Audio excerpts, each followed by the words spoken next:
BK today news में आपका स्वागत है।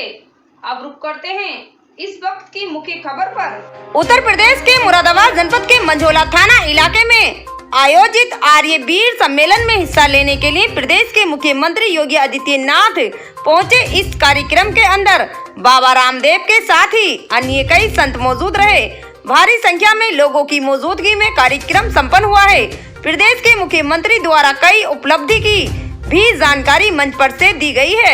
प्रदेश सबसे युवा प्रदेश है, सबसे अधिक युवा हमारे पास है, लेकिन ये युवा शिक्षा से, संस्कृति से, संस्कारों से, शिष्टाचार से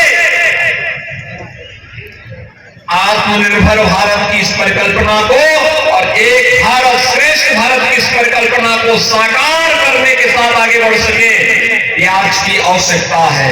और इसीलिए राष्ट्रीय शिक्षा नीति इन सभी बातों को लेकर के आपके लिए आई है। राष्ट्रीय शिक्षा नीति यह भारत को फिर से विश्व गुरु के रूप में स्थापित करेगा। आत्मनिर्भर भारत की परिकल्पना भारत को दुनिया की नंबर 1 अर्थव्यवस्था बना करके रखेगा। दुनिया के अंदर भौतिकता के पीछे भाग रही दुनिया को वास्तव में उसके जीवन में परिवर्तन लाने का काम अगर कोई करेगा तो भारत की आध्यात्मिक और सांस्कृतिक परंपरा ही कर पाएगी।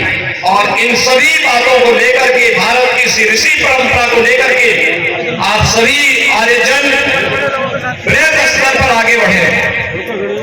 मेरी आप सबसे एक बात के लिए मैं आपसे आग्रह भी करूंगा और आग्रह होगा, हमें सरकारों के कार्यक्रमों की जानकारी भी अपने पास रखनी चाहिए, क्योंकि जब हम जनता के साथ संवाद बनाने के लिए जाते हैं तो हमें सरकार के कार्यक्रमों की जानकारी भी देनी चाहिए। बड़े पैमाने पर हम बड़े समुदाय को अपने साथ जोड़ करके, जहां कहीं भी छुआछूत अस्पृश्यता हो, जहां कहीं भी भेदभाव हो, जहां कहीं भी विधवा विवाह के खिलाफ कोई आवाज उठा रहा हो, बाल विवाह को लोग प्रश्रय दे रहे हो, बहु विवाह को कोई प्रश्रय दे रहे हो, जहां कहीं भी कोई सामाजिक विकृति जन्म ले रही हो, उस विकृति के खिलाफ हम सबको खड़े होकर के सामूहिक रूप से उस लड़ाई को लेकर के आगे बढ़ना ही होगा।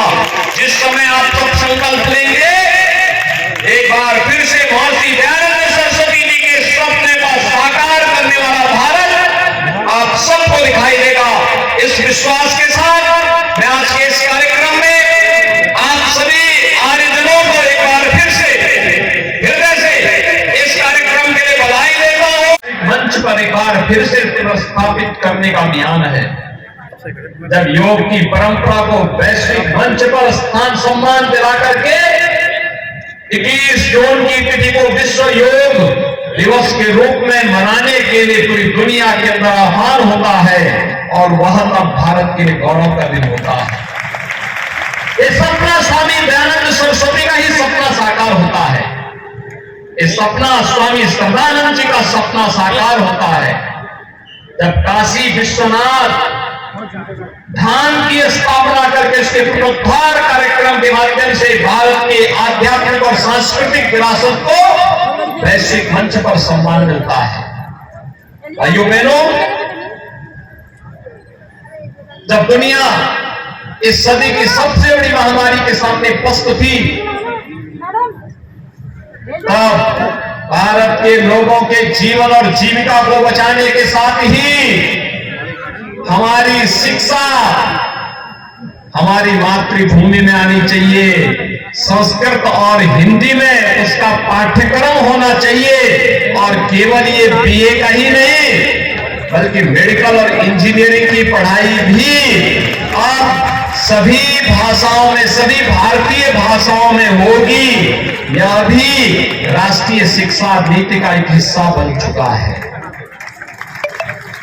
आप जाइए उत्तर प्रदेश के अंदर, हम लोगों ने कुछ पुस्तकों का हिंदी अनुवाद कर दिया, मेडिकल की भी और इंजीनियरिंग का भी। और अगली बार तक आप देखेंगे कि सभी पाठ्यक्रम हिंदी में भी आपको हर विश्वविद्यालय, हर महाविद्यालय में आपको पढ़ने को मिलेंगे। ये भी महर्षि दयानंद सरस्वती का ही राष्ट्र गौरव के बोधकार, हिंदी के गौरव को अनुभूति कराने वाला क्षण है। आपने देखा होगा 15 अगस्त को प्रधानमंत्री जी ने लाल किले की प्राचीर से देशवासियों को पंचप्रण की प्रेरणा दी थी।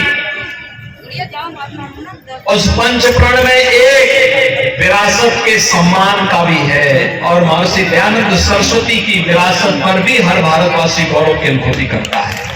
और विश्वास करता हूं हम सब मिलकर के महर्षि दयानंद सरस्वती जी के, महर्षि सरदानंद सरस्वती जी के सपनों का भारत बनाने के लिए प्रधानमंत्री मोदी जी के नेतृत्व में कार्य करेंगे। इस प्रतिबद्धता के साथ आप सबके आयोजन के प्रति मैं अपनी शुभकामनाएं देता हूं। धन्यवाद। जय Hind. Subscribe now and press the bell icon. Never miss an update.